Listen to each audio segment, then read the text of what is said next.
Assalamu alaikum students. In this video we will discuss AIOU 1429 most important questions.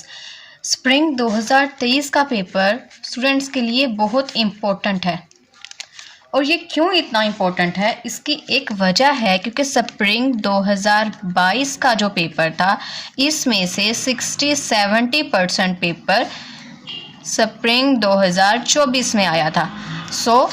अब अगर हम अंदाज़ा लगाएं तो इसके मुताबिक जो स्प्रिंग 2023 का पेपर होगा इसमें से जो क्वेश्चंस होंगे रिपीटेड क्वेश्चंस वो स्प्रिंग 2025 में आ सकते हैं। आज हम स्प्रिंग 2023 के पेपर की तैयारी करेंगे।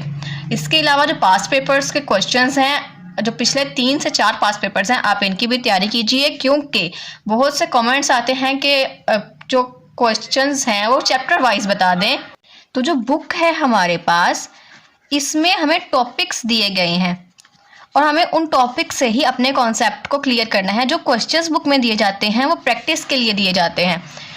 आप बेशक पिछले 4 से 5 पेपर्स देख सकते हैं, बुक में से मे बी कोई गिनती का 1-2 सवाल आया हो, इसके अलावा बुक में से कोई सवाल नहीं आता।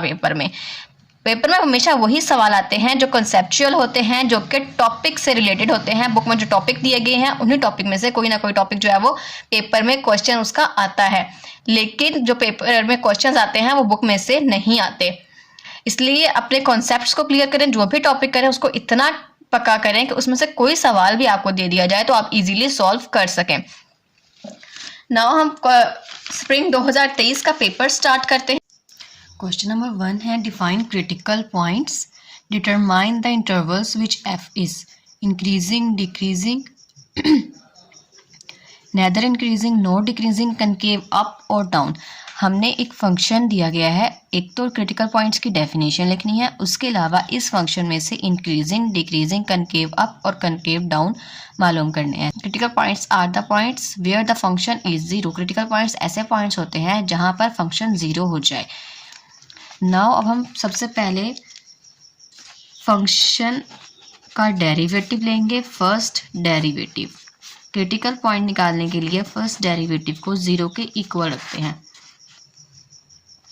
First derivative equal to 2/3 as it is d/dx of x cube minus 5 d/dx of x2 minus x है, यहाँ पर ये 1/x है, 1/x को हम लिख सकते हैं x माइनस 1, x को यहाँ से ऊपर ले जाएंगे तो d/dx ऑफ x माइनस 1 और लास्ट पर d/dx आएगा 3 इक्वल टू 2/3। यहाँ से जो ये 3 है ये स्टार्ट में आ जाएगा x।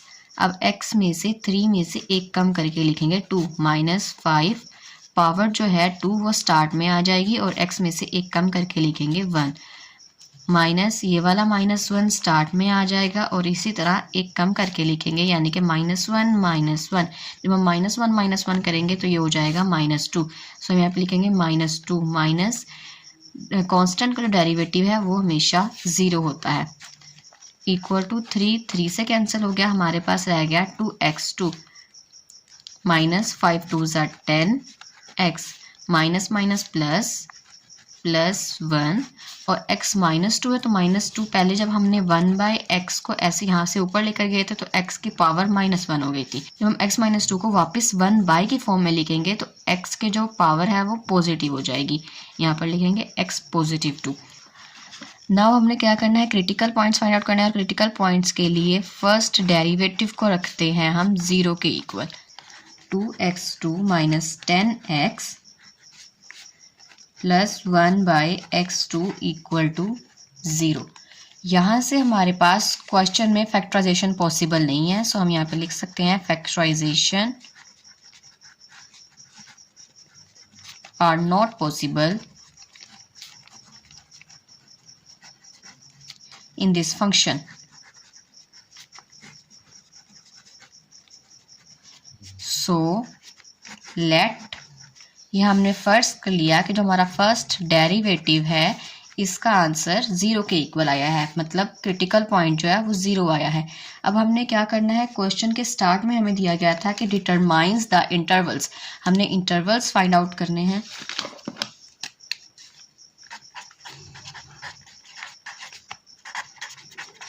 इंटरवल्स इस तरह से लिखते हैं कि जब हम एक लाइन ड्रॉ करते हैं तो इस साइड पर 0, इधर पॉजिटिव इन्फिनिटी और इधर नेगेटिव इन्फिनिटी आती है, और इंटरवल्स भी इसी तरह लिखे जाएंगे, मतलब नेगेटिव इन्फिनिटी से 0 तक और फिर उसके बाद 0 से पॉजिटिव इन्फिनिटी तक। अब क्वेश्चन के मुताबिक हमने ऐसी वैल्यूज़ देखनी है, ऐसे इंटरवल्स फाइंड करने हैं जहां पर फंक्शन इंक्रीजिंग हो या फिर डिक्रीजिंग हो। तो सबसे पहले हम पहले इंटरवल पे लिखेंगे 4 minus infinity to 0। Minus infinity to 0 से कोई भी एक वैल्यू ले लेंगे जो कि नंबर लाइन पर 0 से माइनस इन्फिनिटी तक इस साइड पर आती हो, जैसे कि -1। हम फर्स्ट डेरिवेटिव के अंदर -1 को पुट करेंगे। जब भी किसी भी क्वेश्चन में इंक्रीजिंग और डिक्रीजिंग को फाइंड करना होता है तो जो हमारे पास क्रिटिकल पॉइंट्स आते हैं या फिर इंटरवल्स आते हैं, उनकी वैल्यूज़ को फर्स्ट डेरिवेटिव के आंसर में पुट करते हैं। सो फर्स्ट डेरिवेटिव का आंसर ये है 2x2 यानी कि -1 square minus 10 -1 plus 1 by -1 equal to 0। -1 का स्क्वायर लिया तो वो पॉजिटिव 1 हो गया, 2 माइनस माइनस प्लस 10, यहाँ पे 1 1 से cancel, plus minus minus -1 equal to 0। यहाँ पर भी -1 का स्क्वायर लेंगे, तो जब स्क्वायर लेंगे तो जो नेगेटिव है वो पॉजिटिव में चेंज हो जाएगा, ठीक है। तो प्लस प्लस प्लस आएगा, 2 प्लस 10 इक्वल टू 13 है, यहाँ पे पॉजिटिव है तो यहाँ पर इंक्रीजिंग होगा।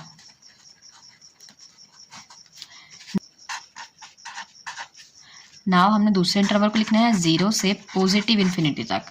तो ऐसी कोई वैल्यू लेंगे जो कि 0 से पॉजिटिव इन्फिनिटी तक आए। तो यहाँ पर मैं लिख लेती हूँ 1 equal to 2 1 square minus 10 1 plus 1 by 1 equal 0 लिखने की ज़रूरत है, equal to 2 1 2 minus 10 plus 1, 2 minus 10 plus 1 equal to -7। Negative की वैल्यू आ गई है तो यहाँ पर पॉइंट जो है वो डिक्रीजिंग है। ये हमने इंक्रीजिंग के लिए फर्स्ट फाइंड आउट किया, यहाँ पर सेकंड। अब जो थर्ड इसमें क्वेश्चन है हमारे पास, एक ऐसा पॉइंट लेना है जहाँ पे ना ही इंक्रीजिंग हो और ना ही डिक्रीजिंग। तो ऐसा पॉइंट होगा x equal to 0। First derivative में जब 0 को पुट करेंगे 2 0 minus 10 0 plus 1 by 0 equal to सारी वैल्यूज 0 हो जाएंगी। तो यहाँ पर nether increasing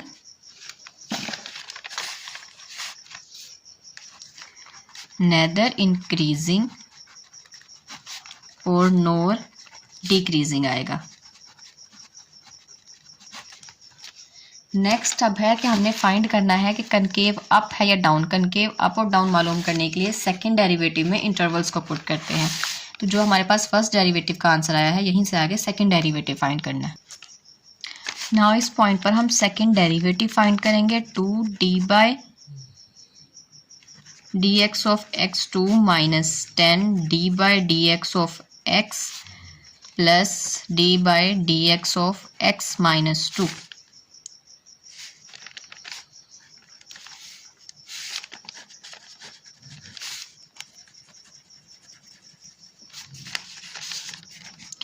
to as it is, ये वाला 2 जो है ये स्टार्ट में आ जाएगा। x की पावर एक कम करके लिखेंगे 1 माइनस 10।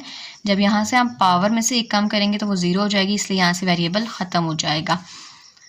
प्लस माइनस 2 स्टार्ट में आ जाएगा। x माइनस 2 माइनस 1 हमारे पास हो जाएगा -3। 2 2 ज़ा 4, 4x minus 10 plus minus minus 2 by x3। Now यहाँ पर हम लिखेंगे where second derivative is negative. When where second derivative is negative, so concave down, and where second derivative is positive, so concave up. तो यहीं पर ये question complete होता है। क्वेश्चन नंबर 2A है sketch the graph 3x equal to 9। 3x equal to 9 एक function है और हमने इसका ग्राफ बनाना है। सबसे पहले x की वैल्यू वो लैदा कर लेते हैं। x इक्वल टू 3 मल्टीप्लाई हो रहा है, इस तरफ आके हो जाएगा डिवाइड। x इक्वल टू 3 1 जार 3 3 3 जार 9, x की वैल्यू आ जाएगी 3। नाउ इसका ग्राफ ड्रॉ करेंगे। सबसे पहले प्लेन बनाएंगे और प्लेन में इस साइड पर पॉजिटिव वैल्यूज़ और इस साइड पर नेगेटिव वैल्यूज़। ऐसे ही वाई एक्सिस में ऊपर वाली साइड पर पॉजिटिव और नीचे नेगेटिव वैल्यूज़ लिखेंगे। इसको नाम देंगे एक्स एक्सिस और इस वाले प्लेन को नाम देंगे वाई एक्सिस। ना अब x की वैल्यू 3 है तो x की वैल्यू 3 पर हम यहाँ पर एक सीधी लाइन ड्रॉ कर देंगे जो कि हमारा ग्राफ है और यही लाइन यहाँ से x इक्वल टू 3, यहाँ पे इसका आंसर कंप्लीट होता है। क्वेश्चन नंबर 2B है c इक्वल टू 5/9 माइनस 1/69 is an equation relating temperature in Celsius units of temperature measured on the Fahrenheit scale. हमें एक इक्वेशन दी गई है, ये ऐसी इक्वेशन है जो कि टेम्परेचर को मापने के लिए इस्तेमाल होती है। उन्होंने कहा है कि अगर हम ये फ़र्ज़ करें जो c है वो सेल्सियस स्केल को और f जो है वो फ़ारेनहाइट स्केल को रिप्रेजेंट करता है, तो ग्राफ के मुताबिक जो c है वो वर्टिकल एक्सिस पर आता है। मतलब वर्टिकल एक्सिस पर आने का मतलब है कि जो c है वो y की वैल्यू है हमारे पास। हमने यहाँ से 3 वैल्यूज़ निकालनी है। सबसे पहले identify the slope and y intercept. हमने सबसे पहले निकालना है स्लोप और y इंटरसेप्ट। स्टार्ट में हम यहाँ पर इक्वेशन लिखेंगे जो कि है 5/9 f माइनस 1/69 और सबसे फर्स्ट क्वेश्चन जो है स्लोप और इंटरसेप्ट को फाइंड करने का, तो जो हमारे पास इक्वेशन होती है वो कुछ इस तरह से होती है y equal to M X plus C. जो m होता है वो स्लोप होता है और जो c होता है वो y इंटरसेप्ट होता है। सो अगर इस इक्वेशन के मुताबिक हम इसको देखें तो y c है, m है 5/9 और x की जगह पर है f और y इंटरसेप्ट है 160/9। सो हम यहाँ पे लिख सकते हैं कि जो स्लोप है हमारे पास वो है 5/9 और जो y इंटरसेप्ट है वो है 160/9। आगे चलते हैं। क्वेश्चन नंबर 2 है, इसमें ही interpret the meaning of the slope and y intercept for purpose of converting from Fahrenheit to Celsius temperature. हमने स्लोप और y इंटरसेप्ट का पर्पस बयान करना है। यहाँ पर हमें ये बयान किया गया है कि जो सी हमारी स्लोप है, द स्लोप 5/9, जो स्लोप है 5/9 वो इस चीज़ को रिप्रेजेंट करती है, इंडिकेट्स कि अगर हमारे पास फ़ारेनहाइट स्केल 1 डिग्री होगा तो जो सेल्सियस स्केल है वो 5/9 होगा। इसी को हम यहाँ पे लिख देते हैं that for each 1 degree Fahrenheit rise. अगर कोई एक भी 1 डिग्री बढ़ता है, फ़ारेनहाइट 1 डिग्री बढ़ता है, तो जो सेल्सियस स्केल है वो 5/9 डिग्री बढ़ेगा। नाउ सेकेंड पार्ट हम यहाँ पर, इसी का दूसरा पार्ट हम यहाँ पे लिखेंगे द y इंटरसेप्ट। जो y इंटरसेप्ट है वो है -160/9, जो कि ये शो करता है कि अगर हमारे पास जो फ़ारेनहाइट है वो 0 डिग्री हो तो ये इस चीज़ के इक्वल है कि जो सेल्सियस स्केल है हमारे पास 160/9 के इक्वल होगा। और 160/9 को अगर हम डिवाइड करें तो हमारे पास आता है -17.78। थर्ड पार्ट है हमारे पास solve the equation for Fahrenheit and revert parts. सबसे पहले तो हमने इसको सॉल्व करके जो f है उसको यहाँ पर c की जगह पर लेकर आना है, यानी कि f को वर्टिकल एक्सिस पर लेकर आना है। और उसके बाद जो 1 और 2 पार्ट है इसको दोबारा से सॉल्व करेंगे। पार्ट नंबर 3 सॉल्व करते हैं। सबसे पहले जो हमें इक्वेशन प्रोवाइड की गई है उसको लिखेंगे। नाउ अब -160/9 यहाँ पर डिवाइड हो रहा है तो इस साइड पर आकर हो जाएगा मल्टीप्लाई, सॉरी यहाँ पर माइनस हो रहा है तो इस साइड पर आकर हो जाएगा प्लस c प्लस 160/9। यहाँ पर आ जाएगा 5/9f। 9 यहाँ पर डिवाइड हो रहा है सो इस साइड पर आकर हो जाएगा multiply, 9 multiply c plus 160/9 equal to 5f। जब 9 अंदर ब्रैकेट के मल्टीप्लाई होगा तो 9c प्लस 9 से कैंसिल 160 इक्वल टू 5f। 5 यहाँ पर मल्टीप्लाई हो रहा है, इस साइड पर आके हो जाएगा 9 divide 9c/5 plus 160/5 equal to f। तो फ़ारेनहाइट स्केल से अगर हम इसको दूसरी तरफ उल्टा के लिखें तो f है, f equal to 9/5c plus 160/5। f की जो इक्वेशन है वो कुछ इस तरह बन जाएगी। अब हमने क्या करना है, रिवर्स करना है पार्ट 1 को और पार्ट 2 को।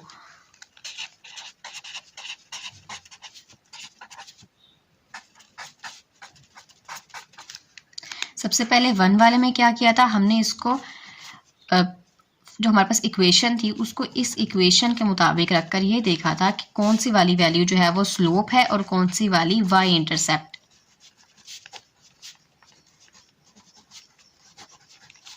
तो जो स्लोप है m वो है हमारे पास 9/5 और जो y इंटरसेप्ट है c वो है 160/5। और जो दूसरा पार्ट है इसके अंदर उसमें हमने ये बयान किया था कि अगर स्लोप 5/9 है तो जो इंडिकेट्स पॉइंट है अगर वो 1 डिग्री फ़ारेनहाइट बढ़ता है तो सेल्सियस स्केल जो है वो इंक्रीज होगा और वो 5/9 होगा। तो यहाँ पर हम इसका सिंपल उलट लिखेंगे कि जो स्लोप है हमारे पास, द स्लोप इज 9/5, जो स्लोप 9/5 है इंडिकेट्स डेट अगर 1 डिग्री हमारे पास सेल्सियस स्केल राइज करता है तो हमारे पास जो फ़ारेनहाइट टेम्परेचर होगा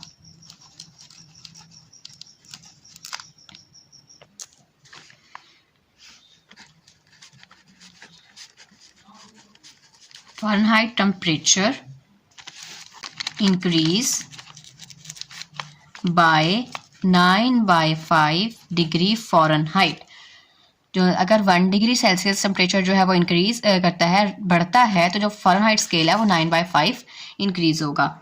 इसी तरह है अगर हम y इंटरसेप्ट का लिखें, द y इंटरसेप्ट है 160/5। ये शो करता है कि अगर सेल्सियस स्केल 0 डिग्री पर है तो ये इक्वल है 160/5 के। 160 को अगर हम डिवाइड करें 5 से तो हमारे पास आता है 32 डिग्री फ़ारेनहाइट के इक्वल है। और यहीं पर ये क्वेश्चन कंप्लीट होता है। क्वेश्चन कुछ इस तरह से है। सबसे पहले हमने इक्वेशन में ये स्लोप और वाई इंटरसेप्ट को फाइंड आउट करना है। उसके बाद इन दोनों के हमने मीनिंग बताने हैं कि जो स्लोप है वो किस चीज़ को रिप्रेजेंट करती है और जो वाई इंटरसेप्ट है वो किस चीज़ को रिप्रेजेंट करता है। उसके बाद हमने जो इक्वेशन दी गई है इसको सॉल्व करके फ़ारेनहाइट स्केल को वर्टिकल एक्सिस पर लेकर आना है, मतलब इसको y बनाना है। जो हमारे पास y equal to mx plus c होता है, तो जो y है यहाँ पर उसको हमने f बनाना है। और उसके बाद जो 1 और 2 पार्ट्स थे उस पर रिवर्स करना है। इसका मतलब कि स्लोप की वैल्यू बतानी है, y इंटरसेप्ट की, और लास्ट में इन दोनों के मीनिंग बताना है कि अगर स्लोप 9/5 होगी तो इसका क्या मतलब है, और अगर जो y इंटरसेप्ट है वो 160/5 किसके इक्वल होता है, जो कि 0 डिग्री सेल्सियस स्केल्स के इक्वल होता है। नेक्स्ट क्वेश्चन हमारे पास, the sample space of an consist of 5 simple events E1, E2, E3, E4, E5। जो हमें गिवन में दिया गया है वो हमें 5 इवेंट्स दिए गए हैं, E1, E2, E3, E4 और E5। These events are mutually exclusive. The probability of occurrence of these events, इन सब की प्रोबेबिलिटी जो है वो भी हमें मालूम है, जो कि क्वेश्चन में ही गिवन में प्रोवाइड की गई है। PE1 है 20, E2 है 15,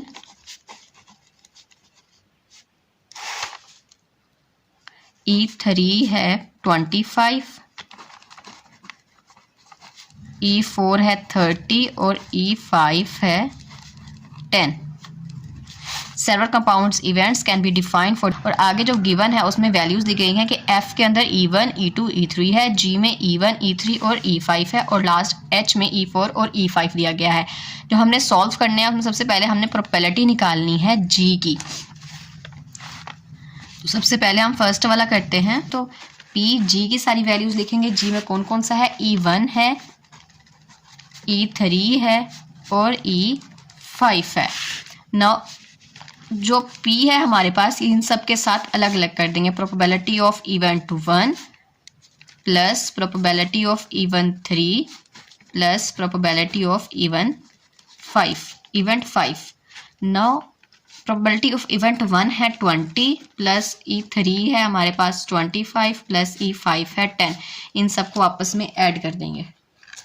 यहाँ पर हमारे पास जो G की वैल्यू है यहाँ पर 2 है. सो क्वेश्चन PG में E1 नहीं बल्कि E2 लिखना है और PE2 की वैल्यू है 15. 15 प्लस 25 प्लस 10 इक्वल टू 50. हमारे पास PFUG.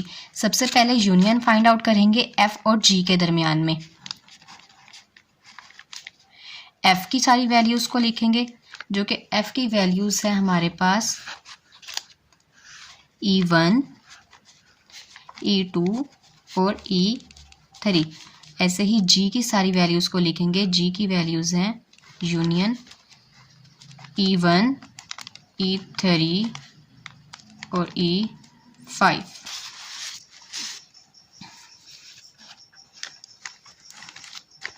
Equal to probability. अब यहाँ से हमने जो इन सबको लाइन वाइज लिखना है, यानी कि E1 जो यूनियन होता है इसमें सारी वैल्यूज़ को लिखते हैं बट तरतीब के साथ लिखते हैं. E1, E2, E3 और उसके बाद E5. ना प्रोबेबिलिटी को सब पे अलग अलग कर देंगे. E1 plus probability E2 plus probability E3 और लास्ट पर आएगा E5. अब PE1 है 20, E2 है 15, E3 की वैल्यू है हमारे पास 25 और E5 की वैल्यू है 10. इन सब वैल्यूज़ को आपस में ऐड करेंगे. नेक्स्ट पार्ट है हमारे पास क्वेश्चन नंबर 3. प्रोबेबिलिटी मालूम करनी है G यूनियन H में. सबसे पहले G की सारी वैल्यूज़ लिखेंगे E2, E3 और E5 यूनियन. अब H की सारी वैल्यूज़ लिखेंगे. H की वैल्यूज़ है हमारे पास E4 और E5. P अब यहाँ से इन यूनियन है तो सबको लाइन वाइज लिखेंगे. E2, E3, E4 और लास्ट में E5. नाउ प्रोबेबिलिटी जो है वो हम सब पे अलग अलग लिखेंगे.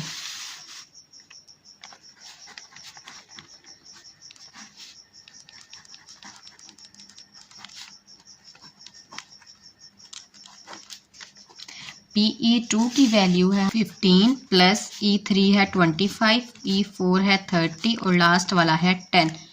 इन सब वैल्यूज़ को आपस में प्लस कर देंगे टू 80. क्वेश्चन नंबर 4 है PF intersection H. Probability F की जो वैल्यूज़ हैं वो है E1, E2 और E3. इंटरसेक्शन H की वैल्यूज़ लिखेंगे E4 और E5. जो इंटरसेक्शन होता है इसमें जो दोनों में कॉमन हो उन वैल्यूज़ को लिखते हैं. F और H में कोई वैल्यू भी कॉमन नहीं है तो यहाँ पर हम लिख देंगे नो कॉमन और इसकी जो प्रोबेबिलिटी है वो फाइंड नहीं होगी. नेक्स्ट पे क्वेश्चन नंबर 5 है probability of F intersection G. Probability of F की वैल्यूज़ हैं E1, E2, E3. Intersections G की वैल्यू है E2, E3 और E5. नाउ यहाँ से हम कॉमन वैल्यूज़ ले लेंगे. इन दोनों में से कौन सी वैल्यूज़ कॉमन है? एक E2 कॉमन है और दूसरा E3 कॉमन है. बाकी E1 और E5 को स्किप कर देंगे. नाउ हम PE2 को अलग लिख देंगे plus probability of E3. Probability of E2 है 15 जमा E3 है हमारे पास 25. 15 जमा 25 40. ये क्वेश्चन मुकम्मल कंप्लीट हो गया है. सारे पार्ट्स के हमने यहाँ पे जितने भी क्वेश्चन में पार्ट्स दिए गए थे इन सब के आंसर्स फाइंड आउट कर लिए हैं. क्वेश्चन नंबर 3 भी है solve the following second degree inequality. इस इनइक्वालिटी को सॉल्व करना है. x² minus 4x minus 12 inequality 0. सबसे पहले यहाँ पर लाइन लगा के लिखेंगे रफ साइड. -12 को मल्टीप्लाई करेंगे यहाँ पर जो नंबर है उसके साथ. यहाँ पर नंबर है 1 तो -12 1 जार -12। उसके बाद फैक्टराइजेशन के लिए हमें ऐसा वर्ड चाहिए होता है जिनको मल्टीप्लाई करने से 12 और प्लस माइनस करने से 4 आए। सो हम यहाँ पर लिखेंगे हम 12 और इस साइड पर 1 लिखेंगे। नाउ जिस नंबर से इस वाले को डिवाइड करेंगे उसी से ही इस वाले को मल्टीप्लाई करेंगे। 2 6 जार 12 और 2 से 1 को मल्टीप्लाई कर देंगे 2। अब 6 2 जार 12 तो बनता है और 6 में से 2 को माइनस करने से 4 भी आता है हमारे पास। अब नेक्स्ट पॉइंट रह गया है माइनस के साइन का। जब माइनस का साइन यहाँ पर थर्ड वैल्यू के साथ दिया जाए तो आपने छोटे वाली जो वैल्यू होगी -2 जैसे कि है 2 है यहाँ पे, इसके साथ माइनस लगाना है। लेकिन अगर 4 के साथ भी दिया जाए, दरमियान वाली जो मिड टर्म है उसके साथ भी नेगेटिव का साइन आएगा तो आपने बड़े वाली के साथ लगाना है। सो अब थर्ड वैल्यू के साथ है तो हमने यहाँ पे जो स्मॉल वैल्यू है 2 है इसके साथ माइनस लगाएंगे। x2 फर्स्ट वाला एज इट इज़ लिखना है, दरमियान वाले टर्म के 2 हिस्से कर देने हैं। एक लिखेंगे 6x और दूसरे वाली के साथ माइनस लगेगा तो -2x। -12 इनइक्वालिटी 0। यहाँ से अब जो दोनों में है वो कॉमन ले लेंगे। x जो है वो दोनों में है, यहाँ से x 2 है तो 1 लिखेंगे प्लस 6 x ये वाला बाहर चला गया तो ख़त्म। माइनस यहाँ से हम 2 कॉमन ले लेंगे, x माइनस माइनस प्लस हो जाएगा और 2 12 है यहाँ पर तो 2 6 जार 12 डिवाइड करके लिखेंगे। अब x प्लस सी दोनों में है तो x प्लस सी को 6 को कॉमन ले लेंगे, माइनस x प्लस 6 को कॉमन ले लेंगे और हमारे पास बचेगा x -2 इनइक्वालिटी 0। अब x की वैल्यूज़ फाइंड आउट करने के लिए एक तरफ हम x प्लस 6 को इनइक्वालिटी 0 लिखेंगे और दूसरी तरफ x -2 को इनइक्वालिटी 0 लिखेंगे। x का यहाँ से हमारे पास आंसर आएगा -6 और -2 का यहाँ से हमारे पास आंसर आएगा -2 उस तरफ चला जाएगा तो यहाँ पे हो जाएगा +2। सॉल्यूशन सेट हमारे पास x की 2 वैल्यूज आती हैं, एक -6 और एक 2। क्वेश्चन नंबर 4A है, determine the inverse by using the matrix of cofactors approach. Cofactor वाले तरीके से हमने इनवर्स फाइंड आउट करना है। तो इनवर्स निकालने का फॉर्मूला होता है adjoint of A by A determinant. सबसे पहले हम लिखेंगे लेट जो A है हमारे पास वो इक्वल है मैट्रिक्स के -7 5 4 -3 -6 7 1 9। नाउ ए का डिटर्मिनेंट लेंगे। ए के डिटर्मिनेंट के लिए किसी एक रो या कॉलम को एक्सपेंड किया जाता है। मैं यहाँ पर लिखूंगी एक्सपेंड बाय रो 1।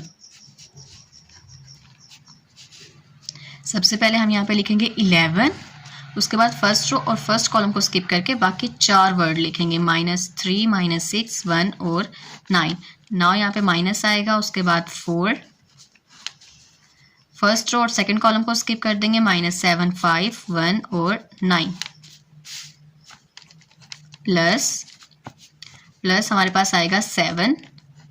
अब फर्स्ट रो और थर्ड कॉलम को स्किप करके बाकी 4 वर्ड लिखेंगे -7 5 -3 और -6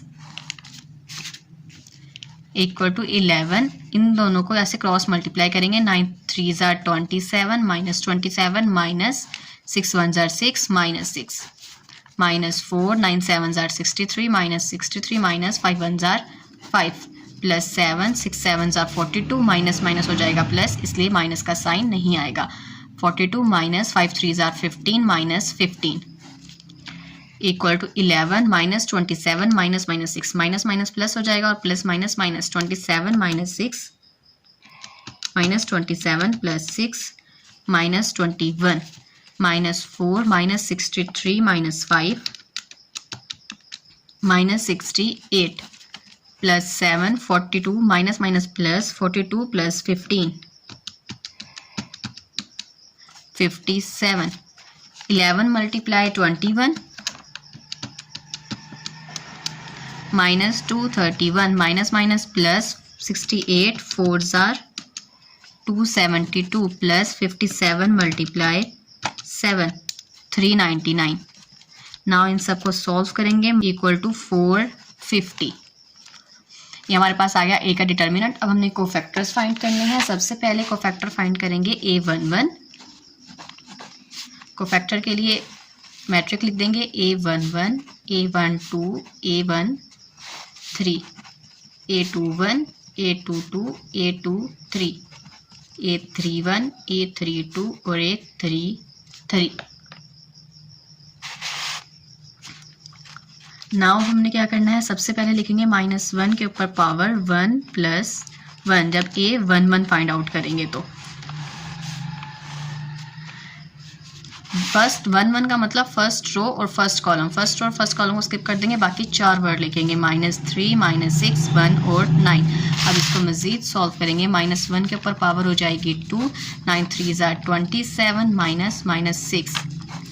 जब भी हमारे पास इवन के ऊपर नेगेटिव की वैल्यू हो और हमारे पास जो पावर है वो इवन में आ जाए तो हम प्लस लिखते हैं, साइन को पॉजिटिव कर देते हैं, और अगर ओड में आ जाए तो साइन को नेगेटिव कर देंगे वापस।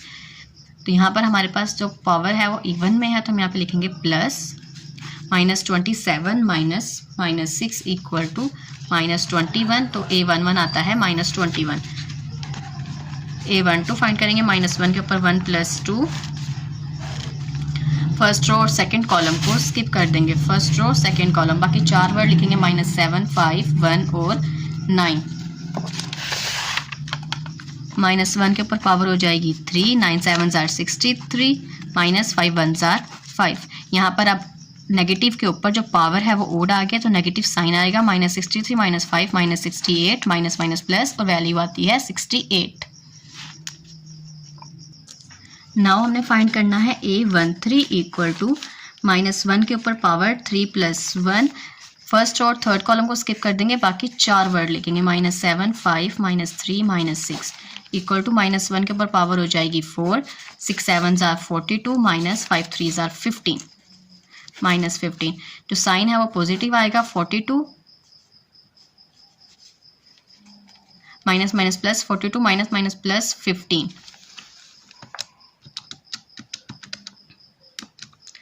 57। नेक्स्ट है हमारे पास A21 इक्वल टू -1 के ऊपर पावर आ जाएगी 2 + 1। हम सेकेंड रो और फर्स्ट कॉलम को स्किप कर देंगे, 4 -6 7 और 9 इक्वल टू -1 के ऊपर पावर आ जाएगी 3, 9 4 36 -7 6 42 -42 minus plus minus equal to 36 + 42 78। सो यहाँ पे हमारे पास वैल्यू आती है -78। नाउ हम फाइंड करेंगे A22 -1 के ऊपर पावर 2 + 2, सेकेंड रो और सेकेंड कॉलम को स्किप कर देंगे, 11 5 7 9 11 9 99 -7 5 35। साइन आएगा positive, 99 - 35 equal to 64। A23 equal to -1 power 2 + 3, second row third column को हम यहाँ से स्किप कर देंगे, सेकेंड रो और थर्ड कॉलम 11 5 4 और -6। -1 के ऊपर आ जाएगा 5 -6 11 -66 -5 4 20। नेगेटिव के ऊपर पावर जो है वो ओड साइन माइनस आएगा, -66 -20 -86 माइनस प्लस, यहाँ पर 86 पॉजिटिव हो जाएगा। नेक्स्ट है A31 -1 के ऊपर पावर हो जाएगी 3 + 1, थर्ड रो और फर्स्ट कॉलम को स्किप कर देंगे, 4 -3 7 और 1 -1 के ऊपर पावर हो जाएगी 4 4 1 4 -7 3 21 plus plus 4 + 21 equal to 25।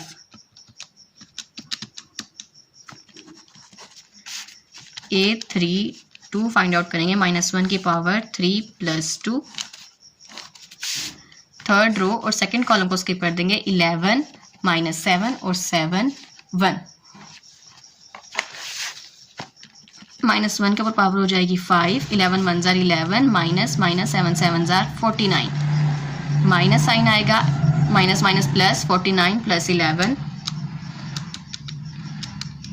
60 -60। Next question है A33 -1 पावर 3 + 3, थर्ड रो और थर्ड कॉलम को ही स्किप कर देंगे, 11 -7, इसको हम लिखेंगे -1 के ऊपर पावर 6, 11 3 -33 -4 7 28 -28 -1 के ऊपर जो पावर है 6 माइनस जो है वो प्लस में हो जाएगा, -33 -28 इक्वल टू -5। अभी जो सारी वैल्यूज़ आई हैं इनको एक मैट्रिक में लिख लेंगे। A11 की जगह जो फर्स्ट वैल्यू आई थी वो लिखेंगे। ये हमारे पास जो वैल्यूज़ आई हैं ये कोफैक्टर्स हैं, लेकिन इन्वर्स निकालने के लिए हमें एडजॉइंट चाहिए, और एडजॉइंट तभी आएगा जब हम इन कोफैक्टर्स का ट्रांसपोज लेंगे। ट्रांसपोज लेने का मतलब होता है जो रो हो उसको कॉलम में शिफ्ट कर दें। -78 64 86 25 -60 और -5, ये जो वैल्यू है हमारे पास अब ये है एडजॉइंट। अब लास्ट में इनवर्स लेने का फॉर्मूला है adjoint of A by A determinant. Adjoint of A की जो मैट्रिक्स आई है उसको डिवाइड करेंगे ए डिटर्मिनेंट को, आंसर आया था 440, उसके साथ 25 -60 -5 डिवाइड 440। अब इन सब वैल्यूज़ को ही 440 के साथ डिवाइड करेंगे। -21 डिवाइड 440 -78 डिवाइड 25 डिवाइड 440, 68 के साथ भी लिखेंगे 440, 64 डिवाइड 440 और -60 डिवाइड 440, 57 डिवाइड 440, 86। ये क्वेश्चन लेंथी है लेकिन ज़रा भी मुश्किल नहीं है। 20 मार्क्स के लिए इतना लेंथी क्वेश्चन आना आम सी बात है। नाउ यहाँ से अब 21 जो है वो 440 से डिवाइड नहीं होता, इसलिए -21 बाय 440 एज इट इज़ आ जाएगा। 38 बाय 450 को 2 1 2 और 78 है, 2 3 6, 2 8 2 9 18, 2 2 4, 2 2 4 0, 39 बाय 220। नाउ 25 बाय 440 है, 5 5 20, 5 8 40, 44 है, 4 यहाँ पे कैरी चला जाएगा, 5 8 40, 5 बाय 88। नाउ 68 है, 68 को वैसे डिवाइड करेंगे, 2 3 6, 2 4 8, 34 और 440 डिवाइड होगा तो 220। ऐसे 64 को डिवाइड करेंगे, 2 3 6, 2 2 4 और 220। जब 60 को डिवाइड करेंगे, 10 6 60, 60 बाय 440, 10 6 60, 10 4 40, यहाँ पे 4 कैरी चला जाएगा और 10 4 40। नाउ 2 3 6, 2 2 4, 2 2 4, 3 बाय 22, साथ नेगेटिव का साइन आएगा, -3 by 22। 57 by 440 as it is. 86 को डिवाइड करेंगे, 2 4 8, 2 3 6, 43 बाय 220। 9 यहाँ पे 5 को डिवाइड करेंगे, 5 1 5, 5 8 40, 4 यहाँ से कैरी चला जाएगा और 5 8 40, -1 बाय 88। ये हमारे पास इस क्वेश्चन का आंसर है। क्वेश्चन 4b है, sketch the graph of each of the following linear equations. Linear functions, in functions का हमने ग्राफ बनाना है। सबसे फर्स्ट है हमारे पास, इसमें पॉइंट दिए गए हैं -3 और -2 और स्लोप है उसकी -1। इसका फार्मूला होता है हमारे पास y = y1 = m x - x1। y1 और x1 ये वाली वैल्यूज़ होती है, इसमें पहले वाली x और दूसरे वाली y है। y = -2, m है slope -1, x as it is -3, y +++2 = -1 x + 3। अब -1 को अंदर मल्टीप्लाई कर देंगे, y + 2 = -x - 3। 2 इस साइड में प्लस हो रहा है, उस साइड पर जाकर हो जाएगा माइनस, x - 3 - 2, y = -x -+3 + 2 5। ये एक इक्वेशन आ गई हमारे पास। अब इक्वेशन में से हमने आंसर्स फाइंड आउट करने हैं और एक ग्राफ बनाना है। नाउ हम इस पॉइंट पर लिखेंगे पुट x = 0, x को 0 के इक्वल लिखेंगे, y = x की जगह पर हम लिखेंगे 0 - 5, y = -5, y का आंसर आ जाएगा -5। सो जहाँ पर x 0 होगा वहाँ पर y होगा -5। नेक्स्ट अब हमने लिखना है put y = 0, y = -x - 5 equation है, y की जगह पर 0 आ जाएगा, -x - 5, यहाँ से x की वैल्यू 5 यहाँ पर माइनस हो रहा है, इस तरफ आकर हो जाएगा प्लस, = -x। अब माइनस का साइन है वो भी इस तरफ आ जाएगा, -5 = x, x की वैल्यू आएगी -5। जहाँ पर जो y है वो 0 हो तो वहाँ पर x होगा -5। नाउ इसका ग्राफ ड्रॉ करेंगे। एक प्लेन बनाएंगे और यहाँ पर एक्स एक्सिस और यहाँ पर लिखेंगे वाई एक्सिस। 1 2 3 4 5 -1 -2 -3 -4 -5। ऐसे ही वाई एक्सिस पर भी वैल्यूज़ जो हैं वो लगाएंगे 2 3 4 5 -1 -2 -3 -4 और -5। नाउ अब सबसे पहला हमारे पास है 0 -5। 0 जो है वो एक्स एक्सिस पर है और -5 है वाई एक्सिस पर, ये वाला पॉइंट। और सेकंड है हमारे पास -5 जो है वो एक्स पर है और y जो है वो 0 है। तो हम इन दोनों पॉइंट्स को, जहाँ पे x भी -5 है और y भी -5 है, मिला देंगे। सबसे पहले फॉर्मूला लिखेंगे y minus y1 equal to slope x minus x1। y minus y1 है 4 इक्वल स्लोप है 0, x as it is, x1 है 2। y माइनस 4 जब 0 मल्टीप्लाई होगा 0x और 0 2 ज़ार 0, मतलब यहाँ पे हमारे पास सीधा सीधा y माइनस 4 इक्वल टू 0 आएगा। -4 उस साइड पर जाकर प्लस हो जाएगा और y की वैल्यू आएगी 4। प्लेन बनाने के बाद हम जो y इक्वल टू 4, y वाले में पॉजिटिव 4 को मार्क करके यहाँ पर एक लाइन ड्रॉ कर देंगे। जो ये लाइन है ये रिप्रेजेंट करती है y इक्वल टू 4 को। क्वेश्चन नंबर 4b का थर्ड पार्ट है जिसमें पॉइंट्स दिए गए हैं 5 और 0 और स्लोप है इन्फिनिटी। इन्फिनिटी होने का मतलब यह है कि जो हमारे पास ग्राफ है वो कभी भी हॉरिजेंटल नहीं होगा। Slope infinity is not horizontal. जब वो हॉरिजेंटल नहीं है तो सिंपल हमारे पास जो 5 है वो x आएगी, दूसरी वैल्यू तो 0 है तो x की जो वैल्यू हमारे पास आएगी वो 5 आएगी। तो हम एक प्लेन बनाएंगे और x इक्वल टू 5 को यहाँ पर मार्क कर देंगे। जो ग्राफ है वो हॉरिजेंटल नहीं बल्कि वर्टिकल फॉर्म में बनेगा। आई होप आपको क्वेश्चंस की समझ आई होगी। जो क्वेश्चन नंबर 5 है वो सॉल्व करेंगे नेक्स्ट वीडियो में।